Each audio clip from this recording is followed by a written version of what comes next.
गूंगी बहरी ये सरकार चिलम मार के मस्त पड़ी, इन पर कड़ा लगाम होगा, काम होगा, काम होगा। मैं सभी साथियों का जो आज समाजवादी पार्टी में शामिल हो रहे हैं, मैं एक एक साथी का बहुत बहुत धन्यवाद और आभार प्रकट करता हूं।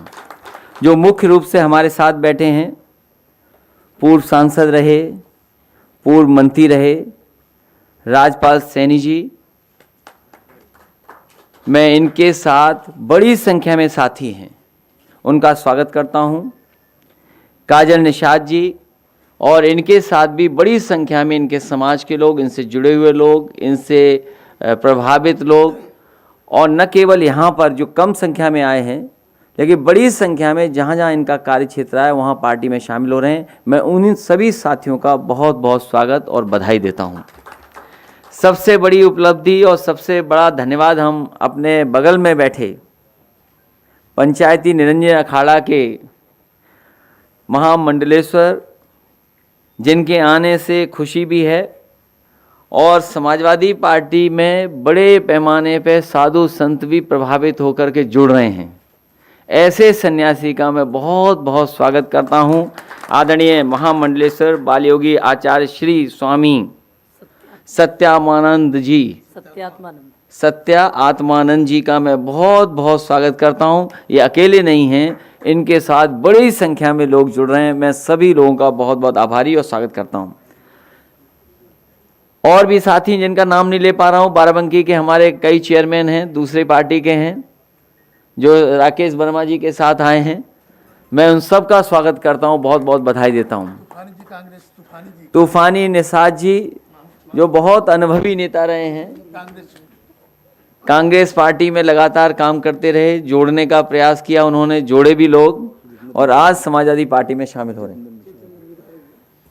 जितेंद्र विधायक जी, पूर्व विधायक चंदौली चकिया से हैं, इन्होंने भी लगातार गरीबों के बीच काम किया, अपने समाज के साथ साथ जिन्हें न्याय नहीं मिला अभी तक, हक सम्मान जिनको नहीं मिल पा रहा, उन लोगों के बीच काम कर कर के जहां अपनी प्रतिष्ठा बनाई, पार्टी को मजबूत किया, आज समाजवादी पार्टी में शामिल हो रहे हैं। मुझे उम्मीद है कि उसी तरीके से काम कर कर के समाजवादी पार्टी को भी ताकत देने का काम करेंगे। आज अबू आसिम आजमी के साथ बड़ी संख्या में लोग हैं जो उस हॉल में बैठे हैं, मैं उनका स्वागत करता हूं, उनका धन्यवाद देता हूं, बधाई देता हूं। ये सिलसिला लगातार समाजवादी पार्टी में जोड़ने का चलता रहेगा और हमारी कोशिश होगी कि ज़्यादा से ज़्यादा लोगों को समाजवादी पार्टी में शामिल कर करके एक समाजवादी पार्टी का ताकत बने, जो आने वाले समय में सरकार बनाने जा रहे हैं समाजवादी लोग, इसलिए लोग जोड़ने का प्रयास लगातार चलता रहेगा। मुझे याद है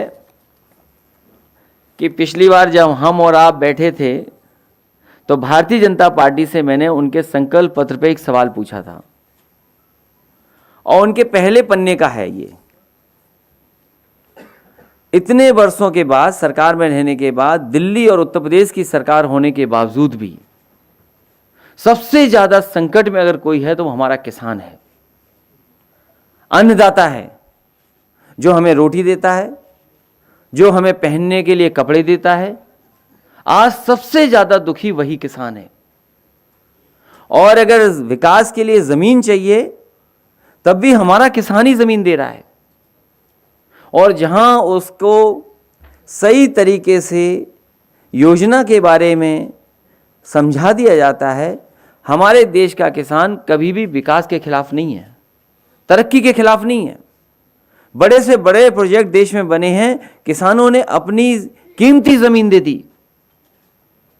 लेकिन आज भारतीय जनता पार्टी के सामने लगातार हमारे ये किसान आंदोलन करने वाले लोग लगातार आंदोलन कर रहे हैं, पिछले कई वर्षों से लगातार उनसे अपनी मांग रख रहे हैं, तरह तरह का तरीका अपनाया कि सरकार जाग जाए, सरकार तक बात पहुंच जाए। किसान कल्याण समिति बना करके लगातार संघर्ष छेड़ा। मैं दोनों लोगों को, बबली गुर्जर को और सतीश राठी को बधाई देता हूं। उनके साथ बहुत सारे किसान हैं जो लगातार इसके लिए लड़ रहे हैं। मैंने भरोसा दिलाता हूं कि इस सरकार ने किसानों के साथ अन्याय किया है, उत्पीड़न किया है, ज़मीनें भी छीन ली हैं और ऐसे काले कानून ले आए हैं कि समय आने पर किसानों के खेत की मेड़ टूट जाएगी और उनकी ज़मीन भी कब्जा कर लेगी सरकार। हम आपको भरोसा दिलाते हैं जब कभी समाजवादियों को मौका मिलेगा तो आपके साथ न्याय होगा। और जिस तरीके से समाजवादी पार्टी ने हमेशा सर्किल रेट बढ़ा करके और 4 गुना मुआवजा दिया है, उसी तरह की व्यवस्था के लिए आपका सहयोग करने का काम समाजवादी लोग करेंगे आने वाले समय में। पहले पन्ने पर भारतीय जनता पार्टी ने लिखा था कि 2022 तक उत्तर प्रदेश के किसानों की कृषि आमदनी को दोगुना करने के लिए एक विस्तृत रोड मैप तैयार किया जाएगा। और मंचों से यह कहा, प्रधानमंत्री जी से लेकर के भारतीय जनता पार्टी के सभी नेताओं ने, कि 2022 तक हम किसान की आय को दोगुना कर देंगे। उत्तर प्रदेश का किसान, उत्तर प्रदेश की जनता भारतीय जनता पार्टी से जानना चाहती है जनता कि आखिरकार आज किसान की आय क्या है। आज जो महंगाई बढ़ गई है, जो कीटनाशक दवाइयां महंगी हैं और लगातार महंगाई को बढ़ा रहे हो, आज किसानों की आय क्या है। और 2022 तक वादा किया था किसानों की आय दोगुनी कब हो जाएगी। ये तो पहले पन्ने की बात थी। दूध को लेकर भी उन्होंने बहुत विस्तृत न जाने कितनी जानकारी दी है कि डेयरी प्रोडक्ट्स और मिल्क को लेकर के बड़े पैमाने पर योजनाएं तैयार होंगी। राष्ट्रीय डेयरी विकास बोर्ड की सहायता से हर जिले में 4 जिलों में समूह में एक संपूर्ण मिल्क प्रोसेसिंग डेयरी की स्थापना की जाएगी। समाजवादी सरकार थी तो 2 अमूल के बड़े बड़े प्लांट लगे थे जिनके 5 लाख लीटर प्रतिदिन का प्रोक्योरमेंट है। एक कानपुर देहात में, एक लखनऊ में अमूल का प्लांट लग गया था। इटावा में मदर डेयरी का नेताजी ने लगवाना शुरू किया था, उसको पूरा करने का काम पिछली सरकार में, समाजवादी सरकार में हुआ। 15 लाख के अलावा जो उत्तर प्रदेश की अमूल से पुरानी है पराग, उसमें भी हजारों करोड़ रुपया लगा करके उसको भी पटरी पे लाने का काम किया था। आज हम जानना चाहते हैं भारतीय जनता पार्टी से, उनके ही घोषणा पत्र से, उन्हीं के संकल्प पत्र से दूसरा सवाल कि उनके तो गुजरात से संबंध अच्छे हैं, गुजरात से संबंध अच्छे हैं तो आखिरकार अमूल का प्लांट वही जो समाजवादियों ने लगाए थे वही लगे हैं। आखिरकार वो नए प्लांट क्यों नहीं लाए 4.5 साल में? उनको किसने रोका था? और समाजवादी सरकार चली गई, जो उत्तर प्रदेश में अमूल के प्लांट लगे हैं वहां उत्तर प्रदेश के किसानों का दूध नहीं लिया जा रहा है। उत्तर प्रदेश में जो अमूल के डेयरी प्लांट लगे हैं उसमें उत्तर प्रदेश के किसानों का दूध नहीं लिया जा रहा, उनका प्रोक्योरमेंट नहीं किया जा रहा है। वो भी दूध गुजरात से ला करके अमूल के प्लांटों में दिया जा रहा है। जब गुजरात से आप ला सकते हैं, हमारे किसानों का क्यों नहीं ले रहे हैं आप? और आज भी हजारों करोड़, यहां वेस्टर्न यूपी के लोग बैठे हैं, हमारे प्रमोद त्यागी जी जिलाध्यक्ष बैठे मुजफ्फरनगर के, राजपाल सैनी जी पूर्व मंत्री रहे, और लोग भी हैं, वो जानते होंगे पूरे उत्तर प्रदेश के किसानों का बकाया आज है गन्ने का। सरकार कहती हमने भुगतान किया है।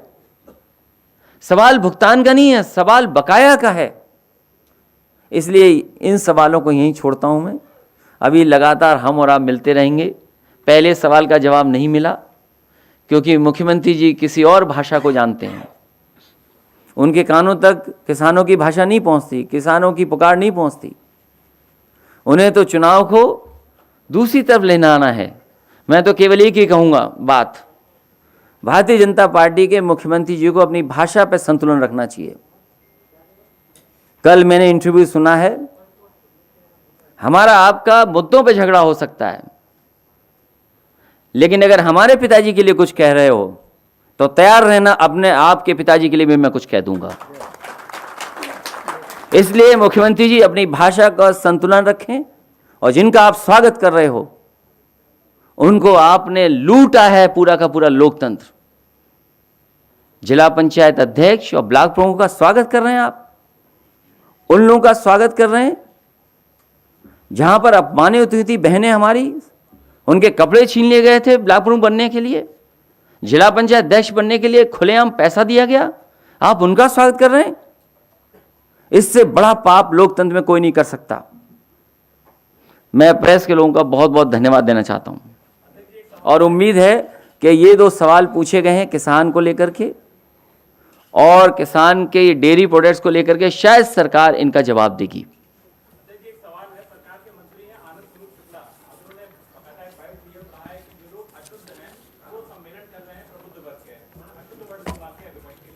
देखिए, कौन किससे सीख रहा है आप भी जानते हो। मुख्यमंत्री जी की भाषा क्या रही है आप उससे भी जानिए। क्या मैं आपके पिताजी को अब्बू जान कह के बुला सकता हूं? आपका नाम क्या है आप बताइए ना।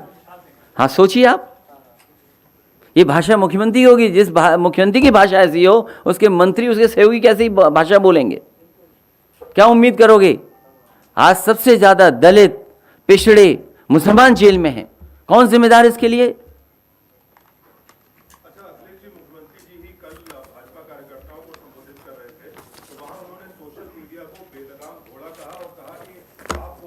आप सोच लीजिए, अगर आप सच दिखाने लगे तो आप भी बेलगाम घोड़े बोले जाओगे। अच्छा, क्वेश्चन है इसके बाद में। उन्होंने कहा कि सोशल मीडिया पर नियंत्रण करना होगा भाजपा कार्यकर्ताओं को, ताकि इस बेलगाम घोड़े को नियंत्रित किया जा सके, उस पर लगाम लगाई जा सके। आप इसको कैसे 2014-2017 का चुनाव सोशल मीडिया पे सबसे ज़्यादा अफवाह, सबसे ज़्यादा गुमराह, सबसे ज़्यादा फर्जी फेक वीडियोस, ऑडियोज़, फर्जी काम करने का काम भारतीय जनता पार्टी ने किया। आज जनता जब जागरूक हो गई है, जब इंटरनेट के पेनिट्रेशन गांव तक पहुंच गया है, 4G का अगर किसी ने नेटवर्क सबसे ज़्यादा उत्तर प्रदेश में बढ़ाया था तो समाजवादी सरकार ने बढ़ाया था, जिसकी वजह से गांव-गांव आज इंटरनेट पहुंच गया। तो आज जब हर आदमी सच बोल सकता है, आपका जवाब दे सकता है, तो सरकार घबरा रही है, डर रही है। चुनाव आने दीजिए, जो संख्या मैंने बताई है वही संख्या उत्तर प्रदेश में समाजवादी पार्टी और उसके सहयोगी दल जीत करके आएंगे।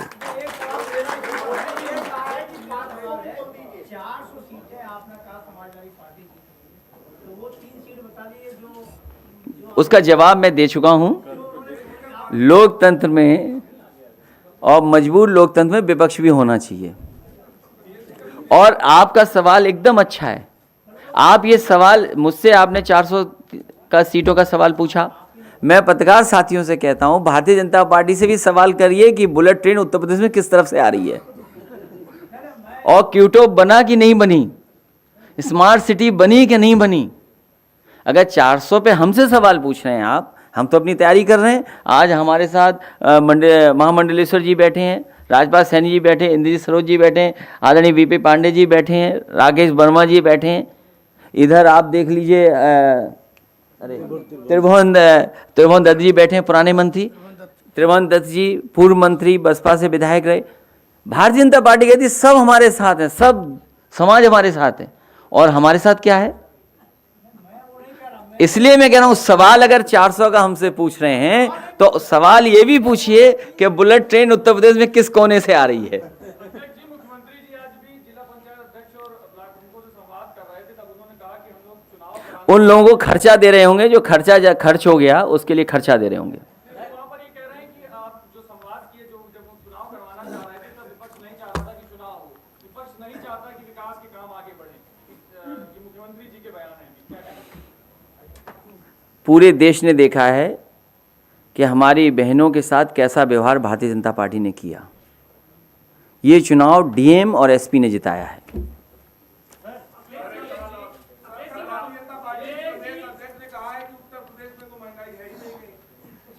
उनका जवाब हमारे प्रदेश के अध्यक्ष नरेश उत्तम जी देंगे।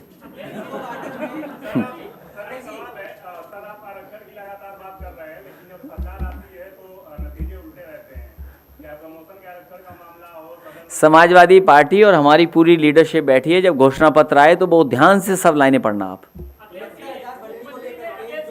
69,000 के पक्ष पे है समाजवादी पार्टी, उनके साथ अन्याय ना हो।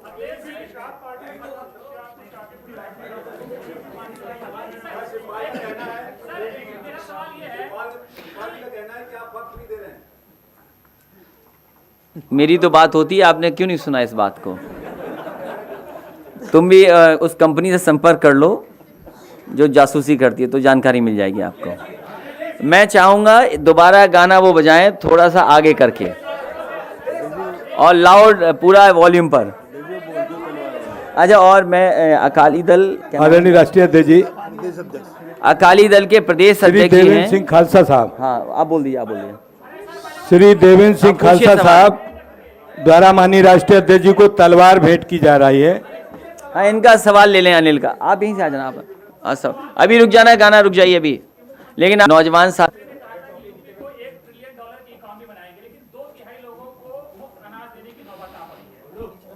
ये सवाल भारतीय जनता पार्टी को जवाब देना चाहिए कि पहले गरीब की संख्या क्या थी और क्या गरीबों की संख्या बढ़ गई है। क्या लगातार इनकी सरकार में गरीबी बढ़ी है कि नहीं बढ़ी, ये जवाब भारतीय जनता पार्टी को देना चाहिए। अखिलेश जी, लास्ट सवाल ये है कि आप लगातार कहते हैं कि बीजेपी की जो सरकार है वो आपके कामों का फीता काट रही है। मुख्यमंत्री जी कहते हैं कि आगरा एक्सप्रेसवे भी आपने ठीक से नहीं बनवाया था, पूर्वांचल की जमीन ही नहीं थी और पूर्वांचल एक्सप्रेसवे का आपने शिलान्यास कर दिया था। मेरे पत्रकार साथी, आप चले हुए उस सड़क पर और पूरे देश की सबसे अच्छी सड़क है। उस समय भी मैं कहता था, अमेरिका को लेकर के जो उदाहरण दिया जाता था कि अमेरिका ने सड़कें बनाई और सड़कों ने अमेरिका बना दिया।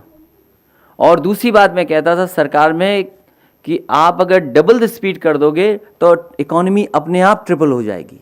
If U double the speed you can triple the economy. ये दो बातें लगातार हम लोग कहते थे। और मुझे याद है बजट में पैसा दिया गया, विधानसभा के सामने हमारी पार्टी के जितने भी लीडर्स थे, जितने भी मिनिस्टर्स थे, सब उस कार्यक्रम में मौजूद थे और उन सब ने मिलकर के शिलान्यास किया। अगर कोई हमारी कमी थी तो उसके लिए व्यवस्था है। कोई भी सरकार 70% जब तक ज़मीन या उसके समझौते नहीं हो जाएंगे टेंडर नहीं कर सकते। ये गाइडलाइन है। हम गाइडलाइन के विरुद्ध कैसे जा सकते हैं? क्योंकि भारतीय जनता पार्टी को अपने ठेकेदार एडजस्ट करने थे, इसलिए उन्होंने टेंडर कैंसिल किया। आप उनसे पूछिए, जिस गांव तक समाजवादी पार्टी ने लैंड एक्विजिशन किया था, गाजीपुर का हदिया गांव, अरविंद जी वही गांव है, हैदरिया, सॉरी, हैदरिया गांव तक आखिरी जमीन एक्वायर हुई थी, हैदरिया गांव तक।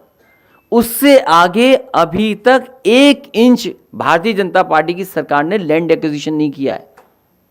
जो अलाइनमेंट समाजवादी सरकार का था वही अलाइनमेंट समाजवादी सरकार वही है आज। जो टेंडर डॉक्यूमेंट्स बने थे वही हैं। थोड़े बहुत अपने ठेकेदारों को एडजस्ट करने के लिए मापदंड बदले गए। इस सरकार में भारतीय जनता पार्टी से झूठी उम्मीद कर सकते हो।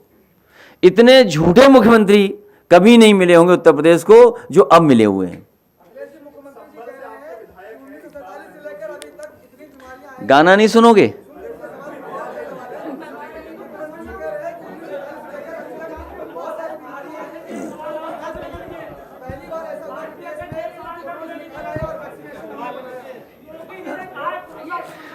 अगर आपने उनका कहना मान लिया तो आपका भविष्य अंधकार में चला जाएगा।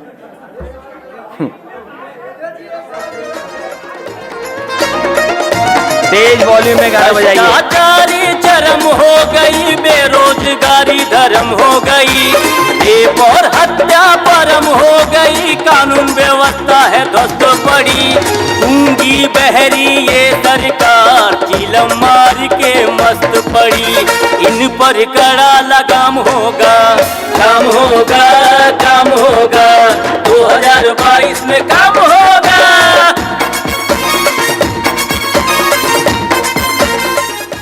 अच्छा, आप ये बताइए, हर कार्यक्रम में मुख्यमंत्री जी कहते हैं मेट्रो उन्होंने बनाई।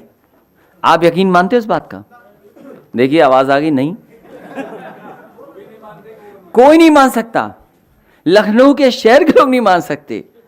और जो आजकल वेंकैया नायडू जी उस समय मिनिस्टर थे, उस विभाग के मिनिस्टर थे, उन्होंने और उस जगह के सांसद मुरली मनोहर जोशी जी और सरकार समाजवादी पार्टी थी, हम लोगों ने शिलान्यास किया, पूरे डॉक्यूमेंट्स तैयार किए और अगर इन्होंने मेट्रो बनाई होती तो याद कीजिए झांसी में मुख्यमंत्री जी ने क्या कहा था कि गोरखपुर में हम मेट्रो बनवा देंगे। जो व्यक्ति अपने शहर में मेट्रो नहीं बना सकता वो दूसरे शहरों में कैसे मेट्रो बनाएगा? वहां नाव तो चल सकती है, मेट्रो नहीं बन सकती।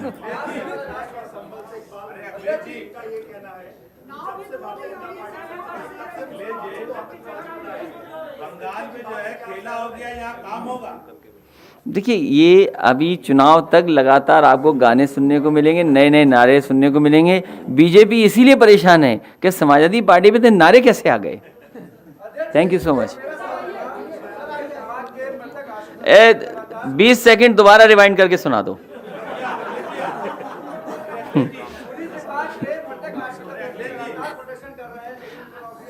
ये सरकार की नाकामी है कि जिनके परिवार के लोगों ने इतनी सरकार की सेवा की हो, अपनी जान दे दी हो, उनको मदद नहीं कर रही। और याद कीजिए वो जब शिक्षकों का सवाल आया था, इस सरकार ने कहा कि केवल 3 शिक्षकों की जान गई है और बाद में शिक्षक संगठन खड़ा हो गया, इन्हें स्वीकार करना पड़ा कि 1600 से ज़्यादा शिक्षकों की मृत्यु हुई थी कोरोना वायरस से, केवल कोरोना से। और सरकार आज भी स्वीकार नहीं कर रही है आंकड़े। तो सरकार जांच के लिए तैयार क्यों नहीं हो रही है?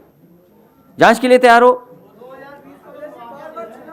ये मुआवजा तो सुप्रीम कोर्ट ने कहा है देना चाहिए, तो वो तो देना ही पड़ेगा, उनको देना ही पड़ेगा। दोस्तों, यूपी की धुआंधार राजनीतिक खबरों के लिए भारत एक सोच को सब्सक्राइब जरूर करिए और बगल वाली घंटी जरूर दबाइए, क्योंकि अगर आप एक बार नोटिफिकेशन बेल दबा देंगे तो आपको हमारे नए वीडियो की सूचना बिल्कुल मुफ्त में मिल जाएगी और आप जब चाहे जानकारी से भरा वीडियो अपनी मर्जी के मुताबिक देख पाएंगे। चलते हैं। जय भीम, जय भारत।